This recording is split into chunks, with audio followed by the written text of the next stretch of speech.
가봅시다. 첫 번째 문단. 약속은 도덕적 의무를 낳는다부터 강제 이행을 막을 수 없다까지 여기서 핵심 내용 뭘까요? 자, 뭐를요? 무슨 압박을요? 틀렸어. 약속과 계약 비교해가지고 설명을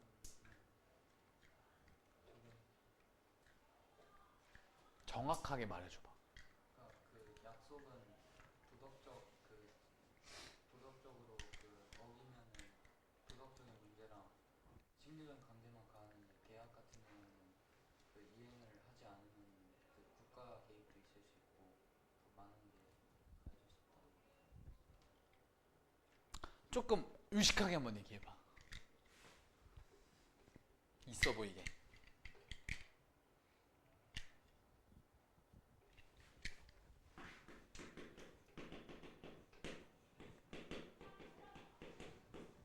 채권자랑 채무자.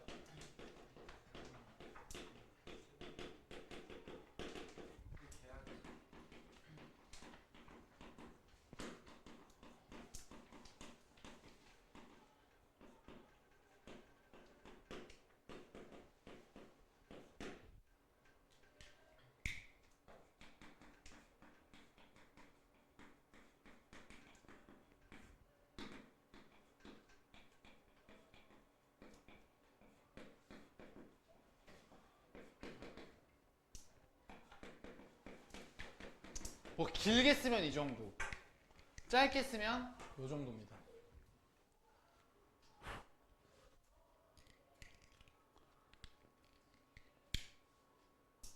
적을 줄 알았더니 안 적네. 안 적어도 되더라. 안 적어도 돼. 안 적어도 돼. 이제 이게 무슨 말이냐면, 일단 내가 이것 먼저 얘기하고 갈게. 얘들아, 비문학 지문은 모의고사가 아니라 내신이야. 무슨 말이냐면 이 첫 번째 문장만 보고 바로 이 문장을 첫 번째로 가지고 있는 문단의 중심 내용과 핵심 내용을 암기해야 돼. 지금 첫 번째 문단에서 어떤 얘기하고 있는지 쌤이 알려줄게. 자, 그렇다면 야, 보이니? 쌤 잠깐 불 좀 끌게요. 자, 그렇다면 이라는 접속사를 기준으로 이 위에서는 약속을 위반했을 때 어떤 형태로 제재했느냐. 쌤 여기서 써놨죠. 위반 시에 나오는 대응 및 제재에 대한 차이. 그러니까 약속의 제재 방식은 심리적 강제였어. 그렇지. 하지만 계약은 어땠어요?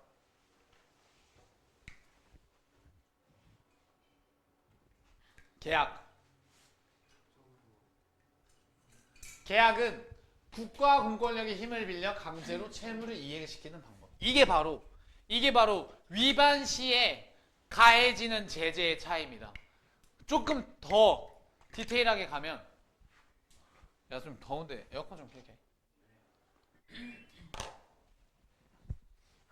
조금 더 디테일하게 가면 이렇게 볼 수 있어요. 국가 공권력의 개입 여부요. 알겠지?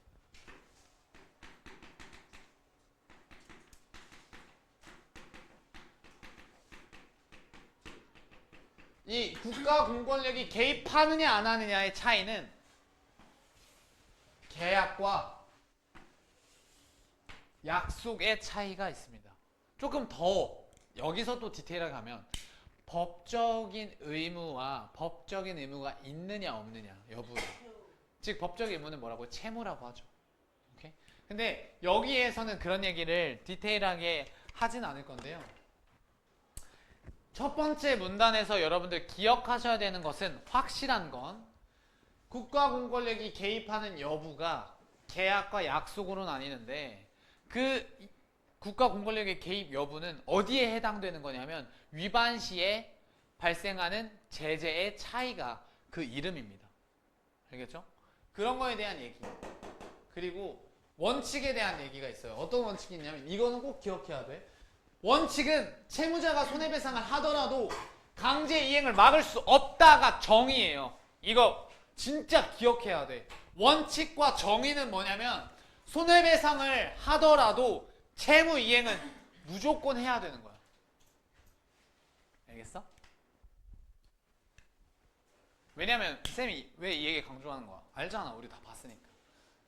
이따가 손해배상을 충분히 하게 되면 효율적 계약 파기의 형태로 뭔가 법적, 심리적 제재가 없어도 된다라고 하는 거가 이따가 나오잖아.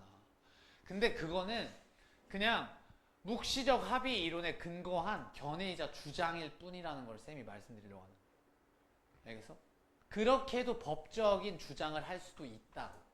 하지만 원칙은 뭐야?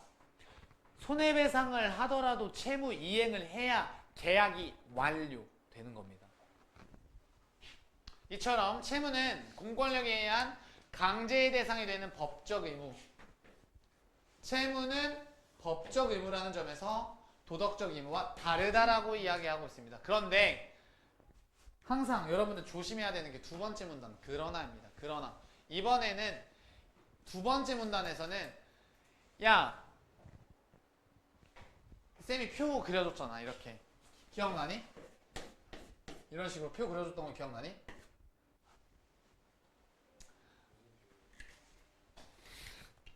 아니 쌤이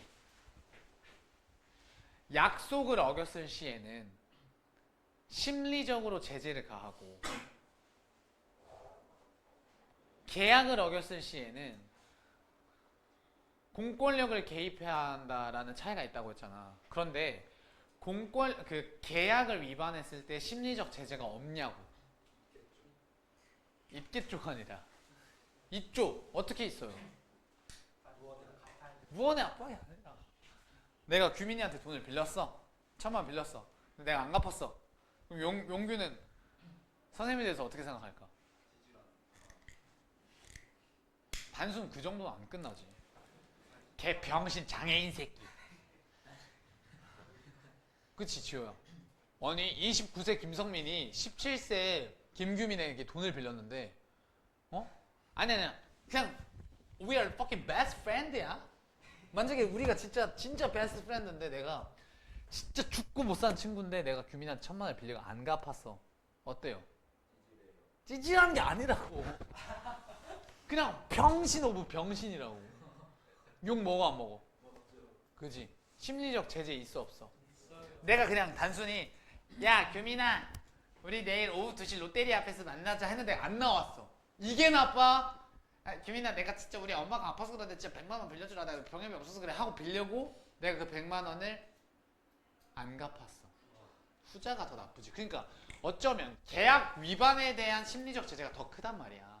사실은. 그러니까 계약을 위반해가지고 국가 공권력이 개입해서 강제력을 행사할 수 있다 없다는 약속과 계약의 차이기는 하지만 그건 약속이 가지지 못한 거야.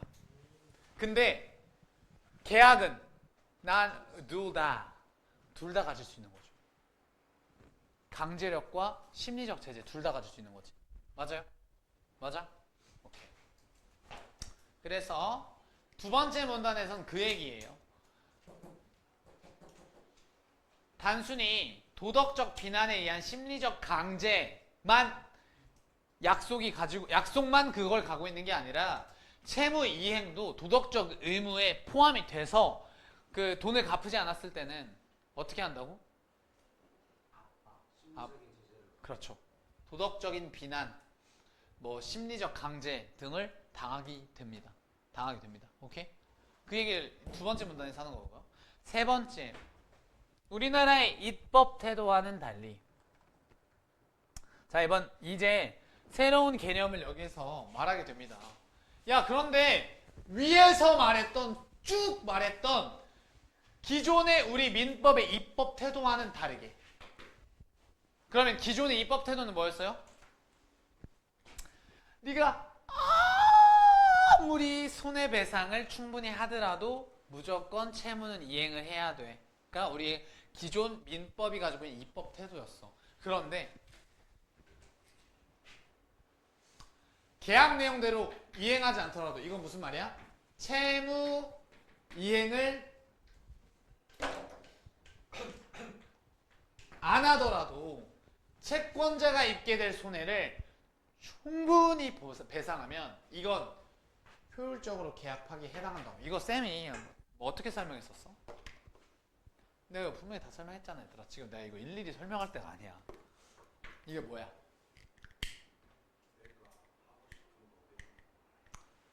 그거는 이따가 얘기고, 효율적 계약 파기는 뭐냐면 쌤이 그랬잖아. 내가 규민이한테 1,000만 원을 빌리고 이 아이가 발생한 돈이, 그러니까 발생한 손해가 뭐 아니 한 997만 원 정도 된다고 치자. 근데 내가 약속한 건 뭐냐면, 너가 나한테 1,000만 원 빌려주면 내가 이자 10%에서 1,100만 원을 줄게라고 했어. 아, 이렇게 하자. 이렇게 합시다. 내가 얘한테 이자까지 포함해서 1,100만 원을 주기로 했는데 얘가 실질적으로 발생한 손해는 1,000만 원에 대해서, 얘가 1,000만 원을 나한테 은행에서 빌려서 준 거라 얘가 1,000만 원이랑 손해가 한 60만 원 난 거야.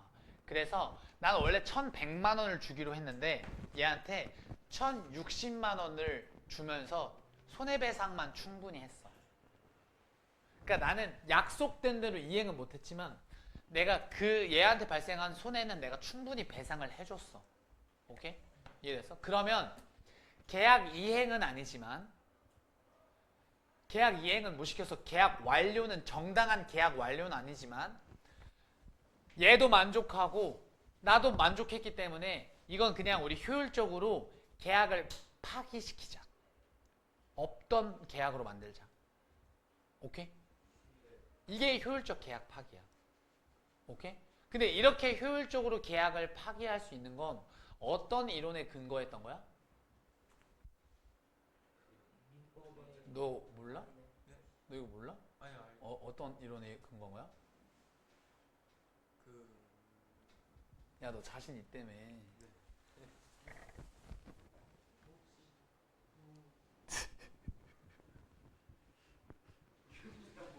다시 한 번만. 효율적 계약 파기라는 개념이 근거한 이론이 뭐야?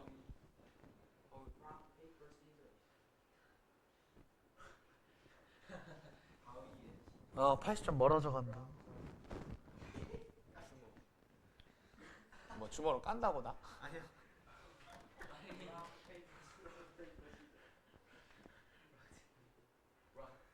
다시 한 번만. 잘못 들었네. 효율. 뭘 잘 못 들어. 내가 씨발 몇 번 얘기했는데. 야, 왜 이렇게 비웃어 정윤성 씨. 새끼 아이스크림만 2개. 너 씨발 아이스크림 3개 처먹었어. 아니야. 이거 쌍쌍 브락 시켰거든.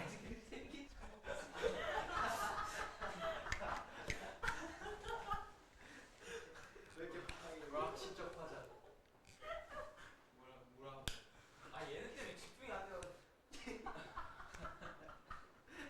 아 좀 그만 웃어 또.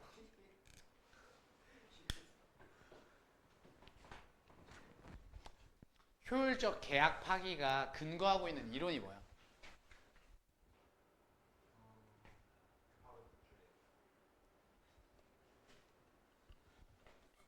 묵시적 합의. 정윤성, 왜 효율적 계약 파기가 묵시적 합의 이론에 근거한 거야? 왜 그렇게 첫 빠개 놓더니 너 지도 좆도 모르면서, 어? 너도 하나도 모르면서요. 비웃지 마. 하여간 국정고 애들은 이게 문제야. 아니 국반중 애들. 국반중 애들은 이런 게 문제야. 국반 애들 아주 수준이 낮아. 장난이고. 자, 지금 쌤이 효율적 계약 파기라는 게 묵시적 합의 이론을 근거로 했다라는 내용은 여기 나와 있습니다.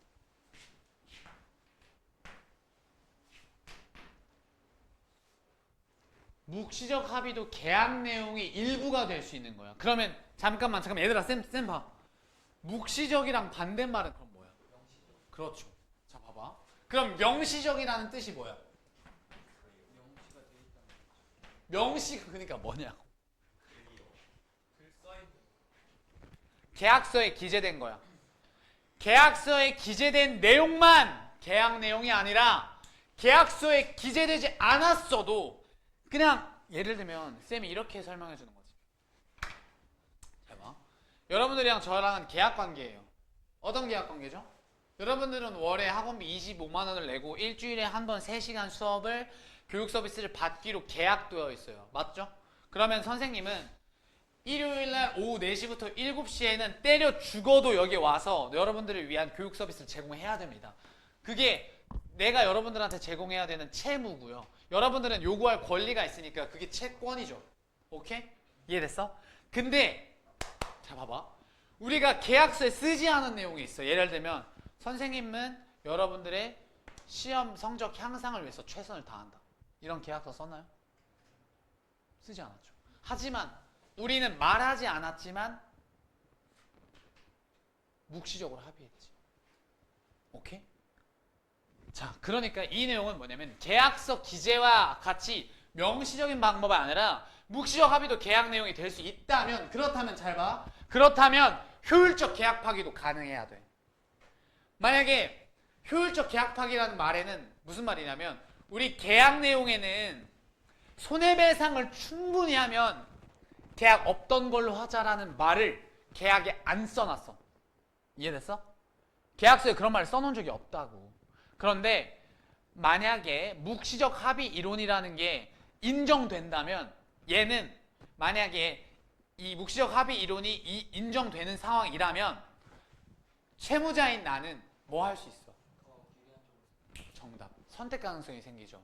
나는 그냥 계약 이행을 할 것인가 손해배상을 충분히 할 것인가. 뭐에 의해서? 묵시적 합의 이론이라는 그 이론적인 토대를 가지고 효율적 계약 파기를 할 수 있는 거야.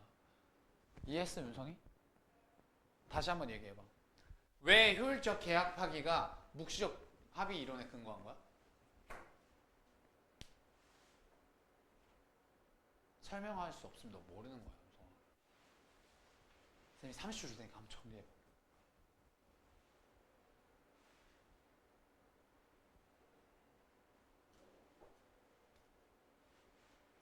아 근데 이게 너무 깜깜하니까 너네 눈 버릴까 봐 걱정이다. 근데 이게 너무 안 세가지고 색감이, 그지? 이거 좀 어떻게 해소가 안 되나? 쌤이 내년에는 더 열심히 일해가지고 학원에 돈을 많이 벌어다 줘서 이거 바꿔달라고 한번 해볼게.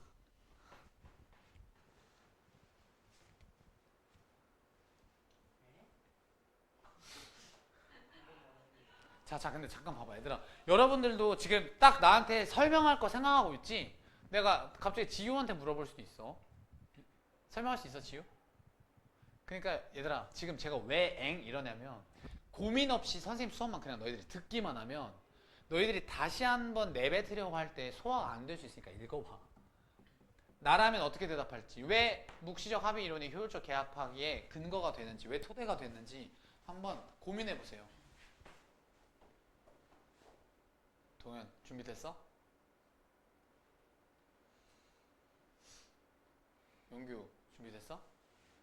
뭐 읽어봐, 한번. 아, 여기 이렇게 보고 있는 거구나? 시간이 없다, 시간이 없어.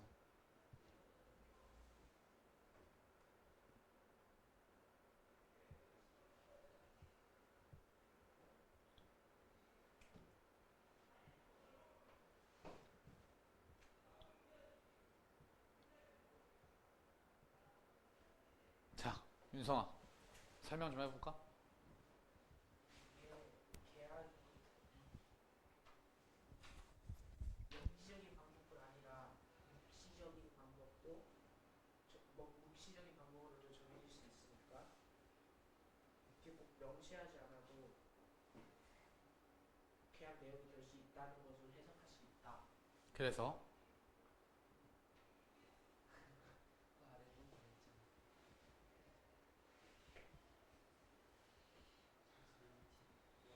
좋아, 지금 빌드업 최고야. 이제 딱 한마디만 하면 돼.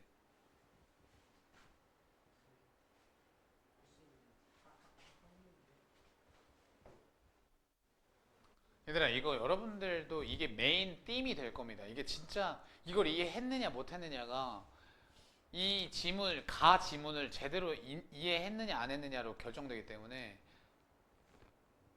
윤성이 그 답변이 끝나면 바로 용규한테 물어볼 거야.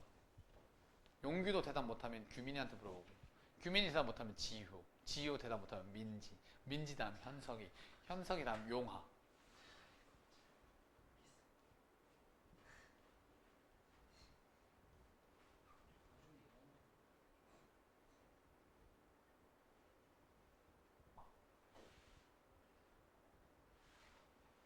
아, 말해봐.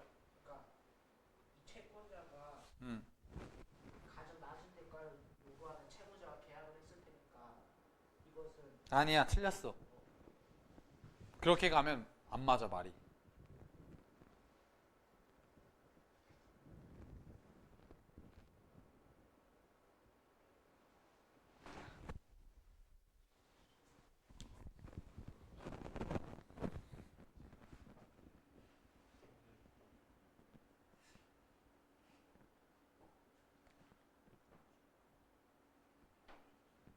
용규야, 한번 대답 좀 해볼까? 이게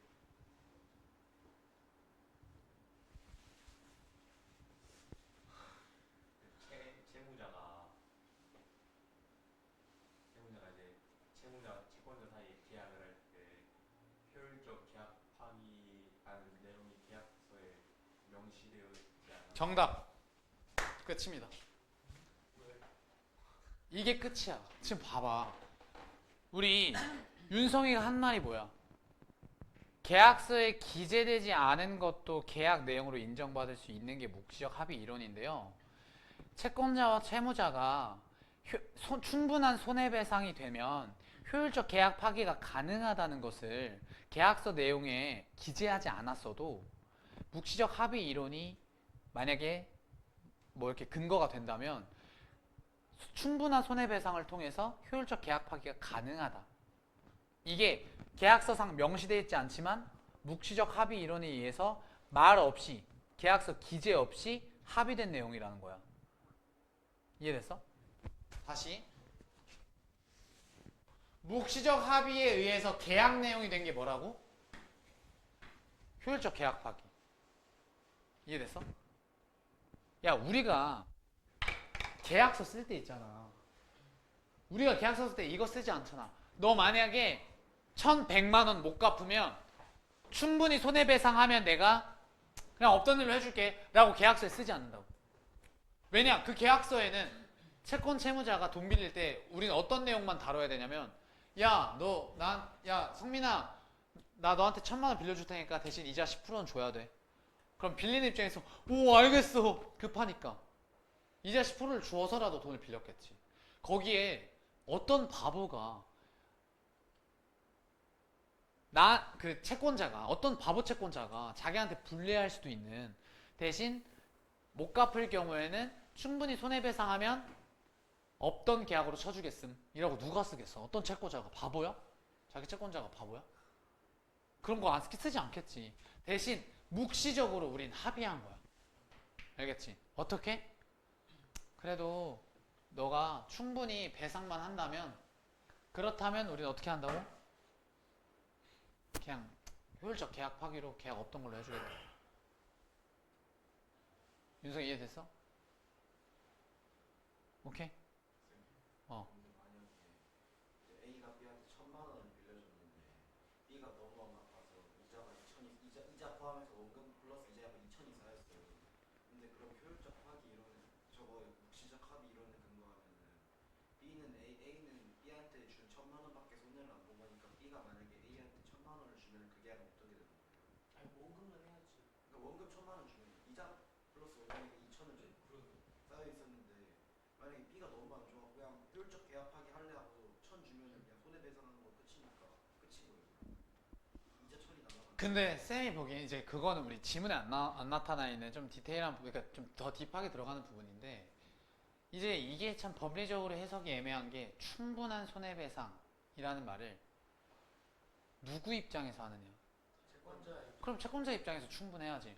채권자가 그 효율적 계약 파기를 인정 못하면 그건 계약 파기 안 되는 거라고 생각해. 권리는 채권자한테 있는 거예요. 아니 기본적으로 이걸 충분하다 안 하다 판단할 수 있는 건 기본적으로는 채권자한테 있지 않을까, 기본적으로는. 근데 채권자가 너무 터무니없는 걸 요구한다면, 지금 방금 우리 동현이가 이야기한 것과 같이 그 이자가 2천만 원이 책정됐다는 건, 예를 들어서 뭐 단기간에 2천만 원이 책정됐다는 건 이건 법정 최고 이율을 넘어선 수준이다. 법으로 최고 이율을 정해놨거든요. 그래서 이거 법정 최고 이율을 벗어난 수준이니까 이거는 과도하게 이자가 책정돼 있고, 이 정도에서, 그러니까 이 정도 네가 내야 되는 이자는 이건 좀 너무 과하다, 이 정도면 충분하다 라고 계약서 내용을 조정하거나 혹은 효율적으로 계약을 파기할 수 있는 조건을 그 아마 조정심의에서 좀 제한이 될 수는 있을 것 같아요. 알겠지? 그렇지만 기본적으로 당연히 원금 그 이상의 무언가를 아마 받으려고 할 거예요. 그죠? 자, 이제 여기서 조금 더 나아가서 어떤 내용이 있겠어요, 얘들아? 효율적 계약 파기라는 것이 가능해진다면, 어떤 걸 근거로? 묵시적 합의 이론을 근거해서 효율적 계약 파기가 가능해지면 이건 누구한테 좋은 거야? 그치? 지호야, 왜 좋은 거야?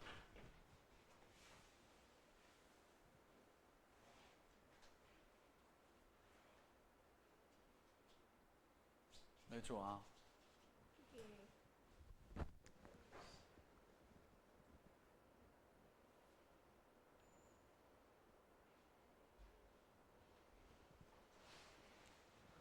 이게 뭐?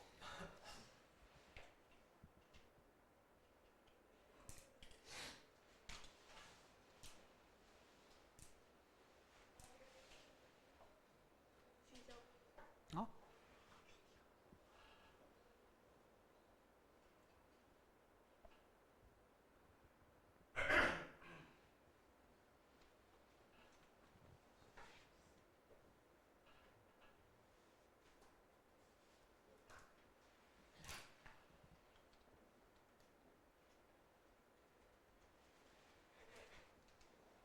민지야,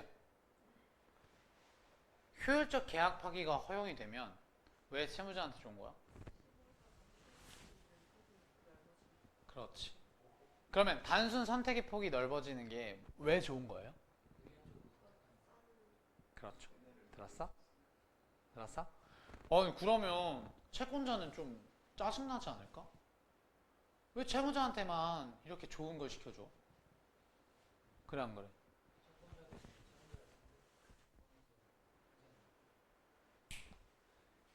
채권자가 지금부터는, 여기는 채무자가 선택할 수 있는 선택 가능성의 효율적 계약 파기를 이야기했다면, 여기서부터는 채권자의 이야기가 나옵니다. 봅시다. 자, 이제 이 채권의 요구 대상, 채권자가 채무자한테 요구할 수 있는 특정한 행위를 뭐라고 해? 급부라고 해. 누가? 채권이고, 이때 요구 대상인 특정한 행위가 급부. 그러니까 채권자가 채무자에게 어떠한 그 급부를 실행하게끔 할 수 있는 권리가 있는 거야. 그러니까 예를 들면 내가 규민이한테 돈을 1,000만 원 빌려줬어. 그러면 내가 얘한테 어떤 급부를 요구할 수 있어? 돈 갚는 행위를 요구할 수 있어.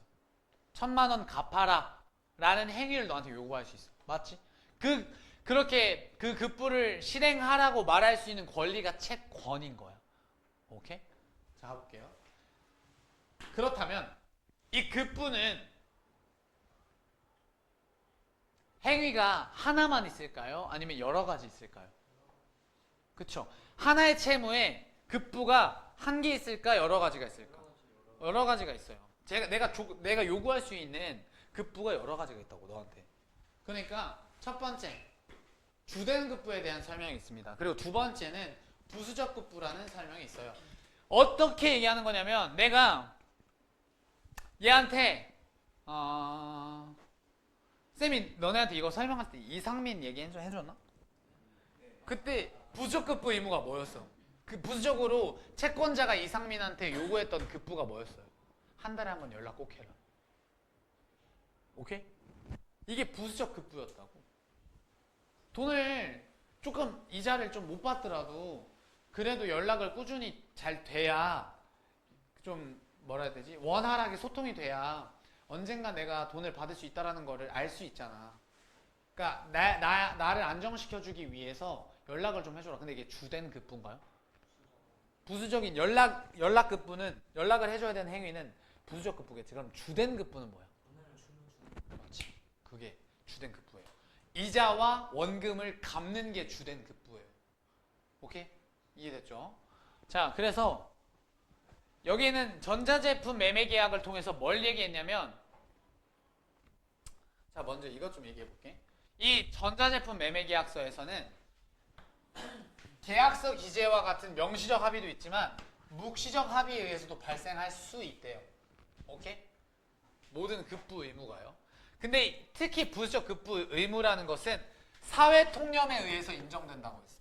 쌤이 사회 통념에 의해서 인정되는 사례를 아까 얘기했지. 너희들과 나의 계약 관계에서 사회 통념상 학원 선생님은 씨발 열심히 가르쳐야 되는 게 맞잖아. 농땡이 안 피우고. 맞죠? 여러분들의 그 더 나은 상적 향상을 위해서 노력해야 되는 게 맞잖아. 맞죠? 그게 나의 부수적 급부 의무야.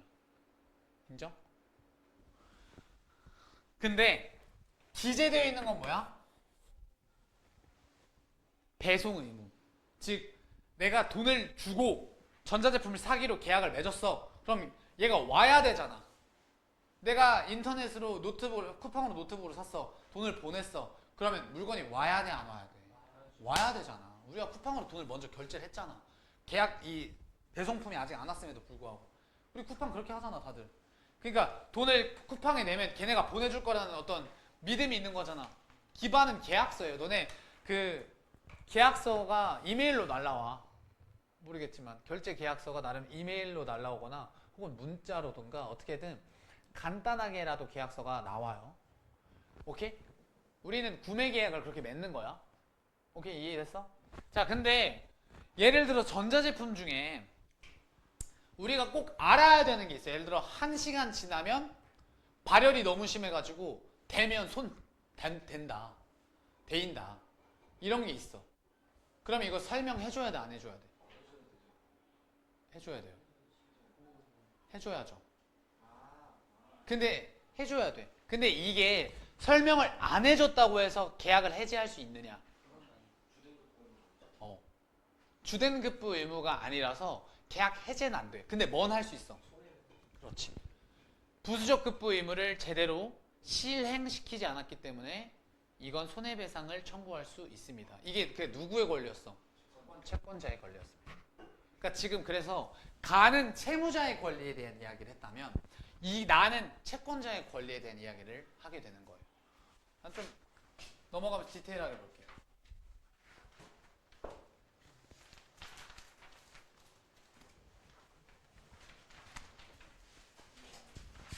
지금 쌤이 거의 다 얘기했는데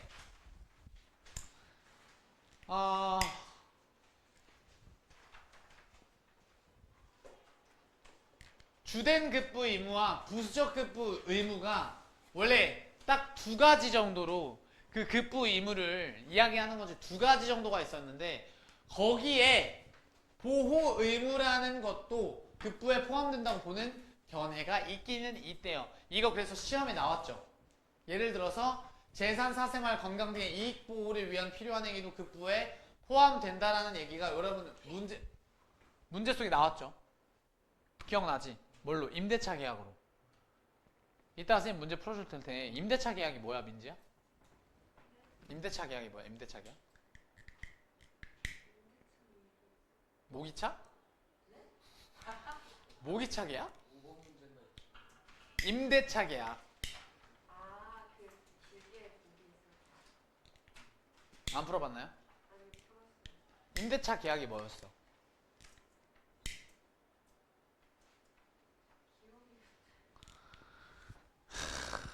너네가 지금 도대체 뭐 때문에 힘든 거야? 공부를? 확실하게 국어는 아니네? 최민지, 그치? 국어 때문에 힘든 거 아니지? 너. 근데 왜 기억을 못하노? 그 겁나 보기 길게 자, 쌤이 어쨌든 오늘 그래서 설명해 주려고 하는 거니까 한번 가봅시다.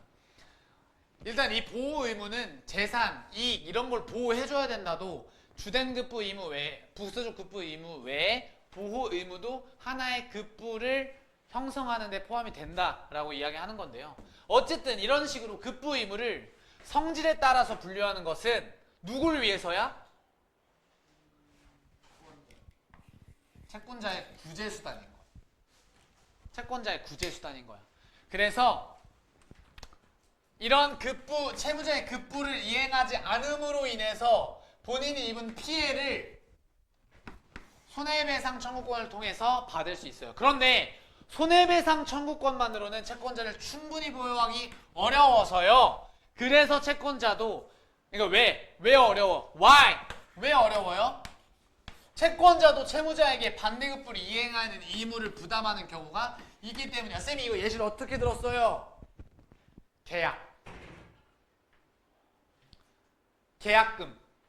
내가 1,000만 원짜리 자동차를 사는데 오늘 며칠이지? 6월 24일인가? 23일. 뭐라는 거야? 6월 23일. 우리 시간이 없어. 내가 6월 23일에 차를 받기로 했어. 계약금은 1,000만 원짜리 차라서 100만 원 냈어. 10%. 그럼 내가 차를 인도받으면 900만 원을 그때 주기로 했어. 근데 내가 계약을 분명히 했잖아. 그럼 나는 돈을 냈으니까 채권자. 이 채무자는 누구야? 차 딜러. 그죠? 그러면 내가 얘한테 100만 원 주고 차를 받기로 했는데 6월 23일 안 왔어. 그러면 계약 위반이죠. 6월 23일 날 몇 시까지 차를 주기로 했는데 안 줬으니까 계약 위반이잖아. 근데 여기서 나 이딴 식으로 하면 돈 못 내줘. 나 차 사기 싫어요. 나는 오늘 23일 날 딱 그때부터 차가 필요했던 건데 이러면 안 되지. 계약 해제할 수 있는 해제권이 발동이 돼야 되는데 계약 해제권은 발동이 되려면 주된 급부 의무를 꼭 실행을 해야 된다는 거야. 예를 들면 내가 나머지 900만 원을 줘야 돼. 근데 난 차도 못 받았는데 900만 원을 주고 나서 그 다음에 내가 차를 받아야 된다는 소리잖아. 혹은 계약을 그때서 해제하던가. 이러면 나는 차도 못 받았는데 돈은 돈대로 내야 돼. 계약을 해제시키기 위해서. 이거는 약속을 지킨 채권자 입장에서는 불리하죠. 그래서 이게 이제 결국 이런 얘기예요. 따라서 채무 불이행을 당한 채권자를 구제하려면 채권자에게는 계약을 파기함으로 반대급부 의무를, 그러니까 나머지 900만 원을 줘야 되는 이 반대급부 의무를 벗어날 수 있는 권리인 해제권도 보장이 돼야 되는데 이런 채무 불이행의 효과로서 채권자에게 주어지는 손해배상 청구권과 계약 해제권 중 손해배상 청구권은 채무자가 위반한 급부 의무의 성질이 무엇이건 간에 주된 급부이건 부수적 급부 의무이건 이거는 발생하면 무조건 손해배상은 부수적 급부만큼, 그러니까 예를 들어 나한테 연락을 해주기로 했는데 돈 갚을 때 이상민한테 연락을 해주기로 했는데 연락 안 해줬어. 그거로 인한 그 손해만큼 배상할 수 있고 주된 급부는 당연히 돈 안 갚았으니까 돈 안 갚은 거에 대한 손해를 이렇게 청구할 수 있어. 손해배상하라고. 그런데 이 해제권은 채무자가 주된 급부 의무를 위반했을 때만 인정이 된다라는 이야기가 있습니다. 오케이? 그러면 채무 불이행을 감당해야 되는 채권자 입장에서 선택할 수 있는 방법은 두 가지예요. 손해배상을 청구하거나 해제권을 청구하거나. 그죠? 이해됐어? 오케이? 자, 그러니까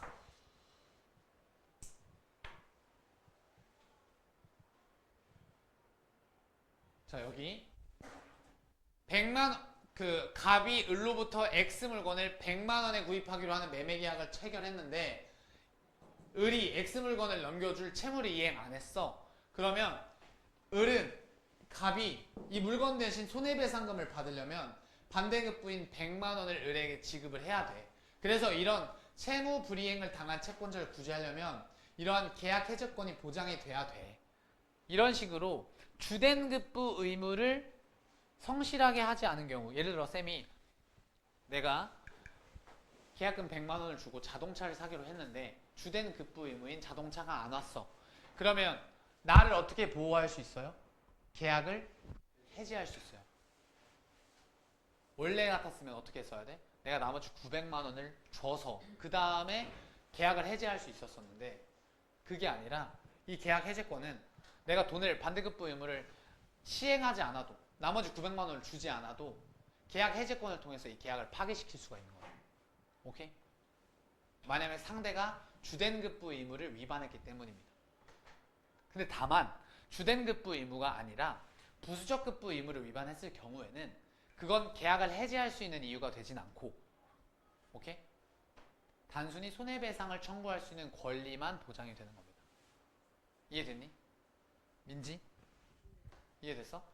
그럼 계약 해지권과 손해배상권 둘 중에 둘 다 해당되는 채권자의 그 권리는 뭐예요? 급부 의무 둘 다 해당되는 거. 주된, 부수적. 아니 둘 다 해당되는 권리 있잖아. 주된 급부 의무 아니면 부수적 급부 의무를 제대로 이행하지 않아서 이 채무 이행이 실행되지 않았을 때 그에 따라서 채권자가 뭔가 실행시킬 수 있는 권리가 두 가지 있어. 그중 뭐야? 그렇죠. 둘 다 해당되는 거야. 그러면 주된 급부 의무에 대해서만, 그러니까 즉 부수적 급부 의무를 이행하지 않았을 때는 청구할 수 없는 권리는 뭐야? 그렇죠. 오케이? 이거 여러분들 암기하셔야 돼요. 오케이. 근데 이거 100만 원 준 다음에 그 100만 원 어디로 가는 거야? 다시 줘야 돼. 서운하지. 보통 이런 경우에요. 사실 100만 원을 계약금 걸었잖아. 근데 내가 원래 계약일에 제대로 그 차를 못 받았잖아. 내가 받아야 되는 정당한 채무를 못 받았잖아. 채무 이행이 안 됐잖아. 그럼 사실은 계약금의 몇 배 이상 물게 돼 있어. 그리고 그거 받고 계약은 해지됩니다. 보통 그래요. 보통 그런 게 맞잖아. 혹은 내가 100만 원을 냈는데 아, 나 이거 계약 해지시키고 싶어요 하면 이 계약금은 뭐야? 그냥 드려야 돼. 그분한테. 무슨 말인지 알겠지? 그게 일반적입니다. 자, 이제 거의 다 왔어요. 그런데 이런 급부에서 채무자가 스스로 이행을 할 수가 있는 경우가 있어. 예를 들면 그냥 배송만 해주면 돼. 혹은 뭐 여러 가지가 있을 텐데 차를 배송해주거나 전자제품을 해주려면 뭐가 필요해? 주소가 있어야 되잖아. 근데 채권자가 주소를 안 보내줬어. 채권자가 주소를 안 보내줬어. 그럼 이거 채무자가 보내줄 수 있어 없어? 없지. 없잖아. 그지? 동현아, 그지?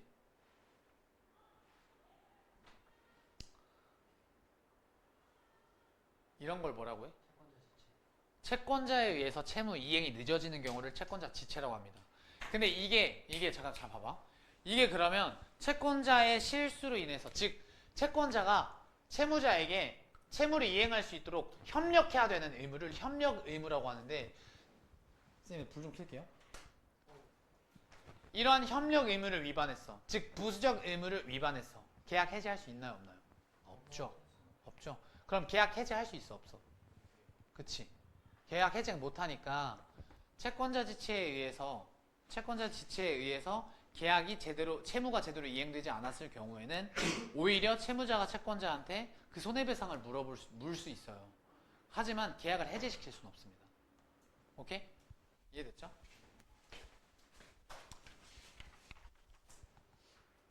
시간이 거의 다 돼서 문제를 한번 잠깐 보겠습니다. 문제를 한번 잠깐 볼게요. 1번에 3번인데 나왔어?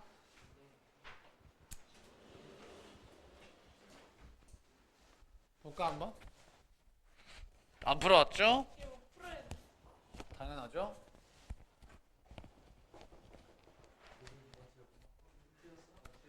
이번에 정답 3번이요. 4번이라고 했어요. 이번에 정답 3번. 3번의 정답은 4번. 4번의 정답 2번. 5번의 정답 5번. 6번의 정답 5번입니다. 야, 유성아, 너 옆에 있는 친구랑 좀 같이 봐. 너 없지, 종이.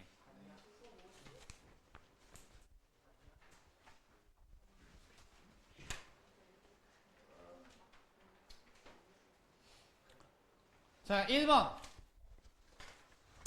1번의 정답은 몇 번이었죠? 왜 3번이죠?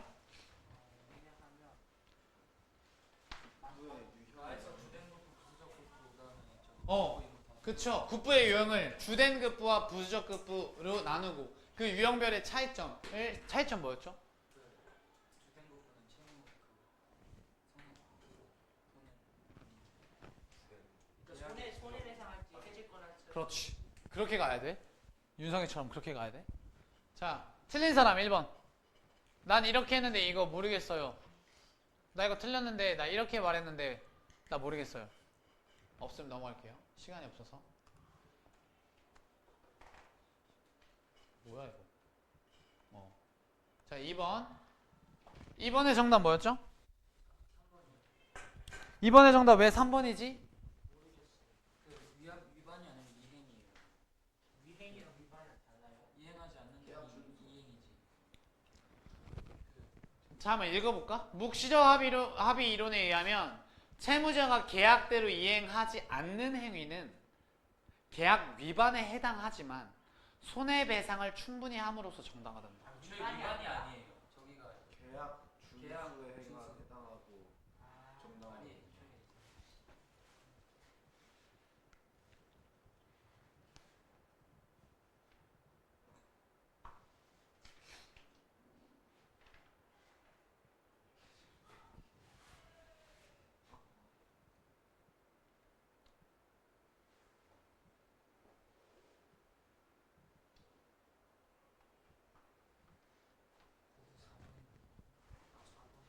저기 4번이라 해서 틀렸어요. 2번? 1번이랑 4번이랑 헷갈렸어. 1번은 헷갈리고 2, 3, 4, 9. 1번 나 틀렸는데. 자, 손해배상을 충분히 하는 것은 계약 위반이 아니라 계약 이행. 이행이죠. 자, 이거 이해 안 되는 사람. 자, 이거 이해 안 되는 사람 솔직하게 얘기하세요. 4번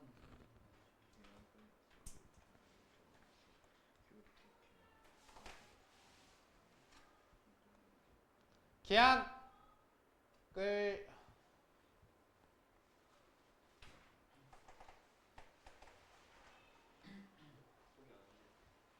아, 씨.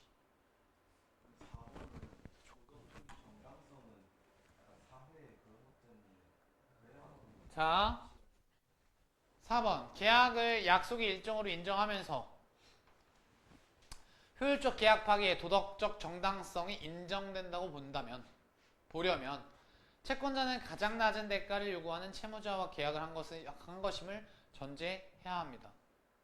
이게 왜? 뭐가 헷갈려? 도덕적 정당성이 인정된다고 보려면 음. 가장 낮은 대가를 요구하는 계획을 할 걸 전제하는데 왜 도덕적 정당성이 인정된다고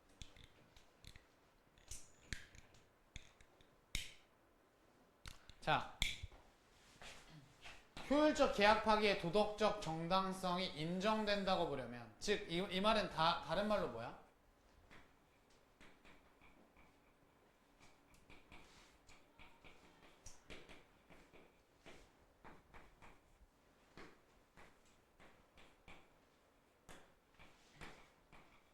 이 말은 그렇게 중요하지 않아요. 도덕적 정당성의 인정은요. 사실 여기선 그렇게 중요한 얘기는 아니야. 왜? 도덕적 정당성은 누구한테나 해당되는 거예요. 애초에 약속과 계약 둘 다 해당되는 얘기야. 그러니까 애초에 이거 계약이 위반된다 하더라도 이것이 계약이 위반된다 하더라도 계약이 이행이 된다고 보려면 뭐가? 계약을 약속의 일정으로 인정하면서 효율적 계약 파기도 정당하다고 보려면 계약이든 약속이든 해서 정당하다고 보려면 뭐가 합의돼야 되냐 이걸 물어본 거야. 묵시적으로 뭐가 합의돼야 돼?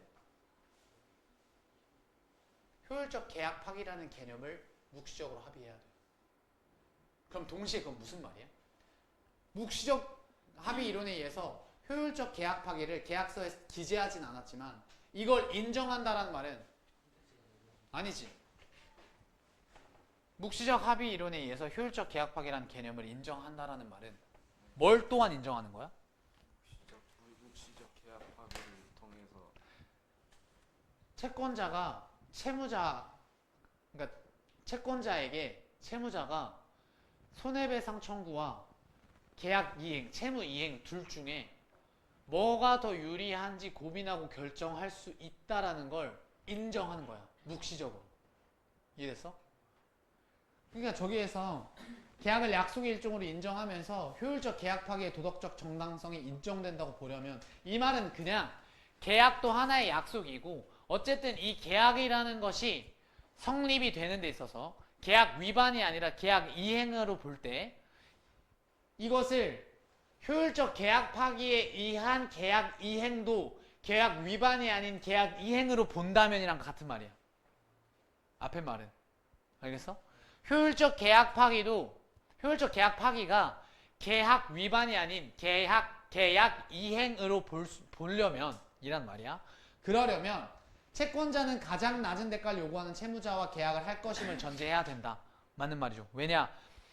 묵시적 합의 이론에 의해서 명시적으로 효율적 계약 파기라는 개념을 인정했다면 채권자도 채무자가 둘 중에 뭐를 선택할지 더 낮은 걸 선택할 거다라는 걸 인지한 상태로 서로 합의가 돼야 된다는 거야. 효율적 계약 파기라는 개념을 인정한다면 채권자가. 그럼 그걸 인정한다는 건 동시에 채무자의 선택 가능성을 넓혀준다. 인정한다라는 거지. 오케이? 그렇게 인정했으면 당연히 사람이니까 둘 중 낮은 대가를 선택할 거라는 걸 또 알아야겠지. 채권자가. 오케이? 뭐? 3번에 아니 2번에 1번 우리 민법의 우리 민법은 효율적 그거 아니잖아. 우리 민법의 아니 쌤이 이야기할게요. 우리 민법의 입법 태도와 달리 효율적 계약 파기도 인정한다라고 했어. 그래서 효율적 계약 파기는 원칙이 아니라 하나의 견해입니다. 알겠죠? 아니야. 허용이야. 원칙이 아니라 허용 규칙이야. 그러니까 정확하게는 계속 이런 말이 나와 있어. 묵시적 합의 이론에 의해서 효율적 계약 파기도 가능하다고 보는 견해가 있다. 하나의 법적 견해입니다. 하지만 법적인 원칙은 충분한 손해배상이 이루어지더라도 채무 이행은 진행이 강제적으로 돼야 한다가 원칙입니다.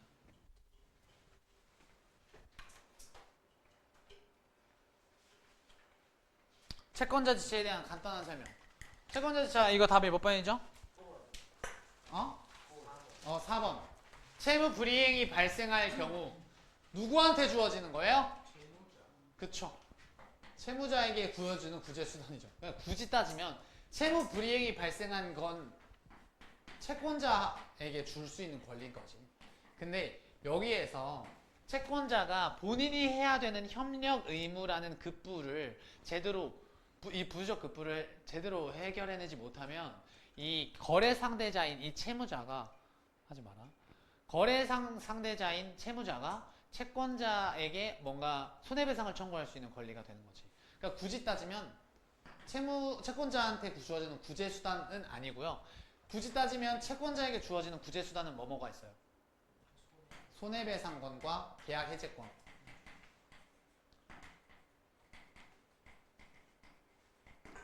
손해배상 청구권과 계약해제권을 가지고 있죠. 채무 불이행이 발생했을 때 채권자에게 주어지는 구제수단.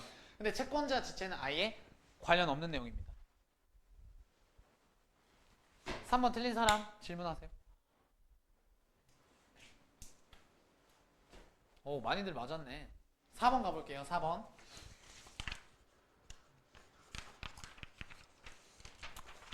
4번의 정답 2번이죠.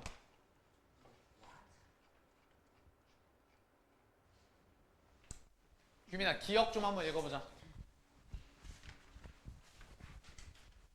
채무자는 채권자의 힘력 의무 위반만을 이유로 계약을 해지할 수는 없는 것을 원칙. 왜 그런 거야? 그 이미 계약을 한. 뭐라는 거야?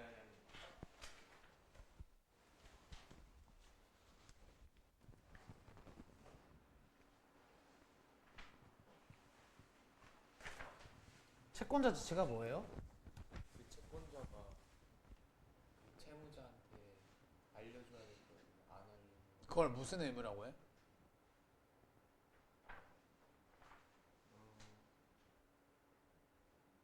외워야 돼. 주된 틀렸어. 부수적.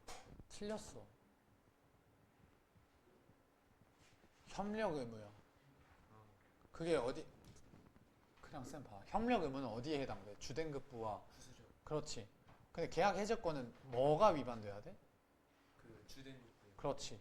그러면 계약 해제권이 봐봐. 채무자는 채권자의 협력 의무 위반만을 이유로 계약을 해제할 수는 없다는 것이 원칙이다. 이건 무슨 말이야? 그 주된급부 의무를 그 어길 수는 없으니까. 뭐래? 틀렸어. 주된 급부 의무를 위반한 게 아니라 부수적 급부 의무를 위반한 것이기 때문에 계약 해제를 요청할 수 없어. 이해됐어? 이렇게 말해야 돼. 외워. 여러분 이해하셨어요? 지우 이해했어?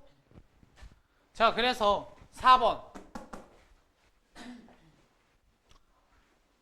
기억의 이유로 가장 적절한 것은 뭐예요?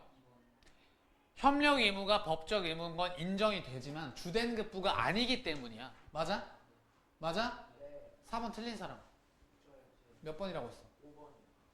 채무자가 채권자의 협력 의무 위반을 이유로 계약을 해지하는 것에 대한 묵시적 합의가 있었다고 볼 수 없기 때문이다. 이건 명시적 합의요. 이건 명시적 합의지. 무슨 말이냐면 채무자가 채권자의 협력 의무 위반, 즉 이건 다시 부수적 의무 위반이에요. 부수적 의무 위반을 이유로 계약을 해지하는 것에 대한 묵시적 합의 아닌 명시적 합의가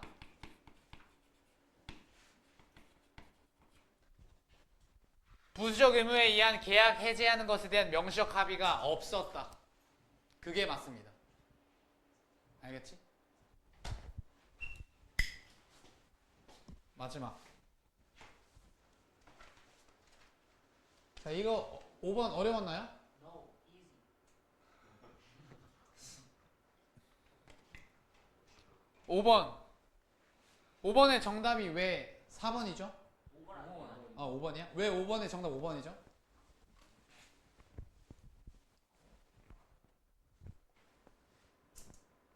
이게 그 임대차구나.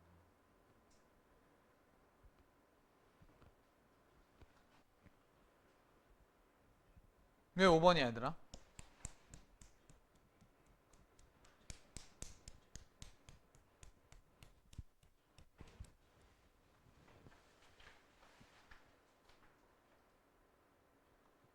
명시되지 않았으니까.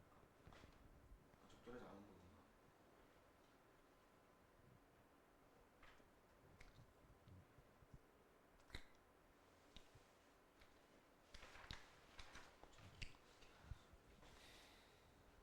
쌤 잠깐 볼게요. 손해배상 진짜 묵시적으로 뭐라고? 손해배상 다시 말해봐. 제대로. 묵시적으로 그 계약에 직접 있는 내용이 아니라 손해배상을 청구해야 되는 상황에서 왜 손해배상을 청구해야 되는 상황이에요? 도난을 당했으니까 계약 해지를 요구할 수도 있잖아요.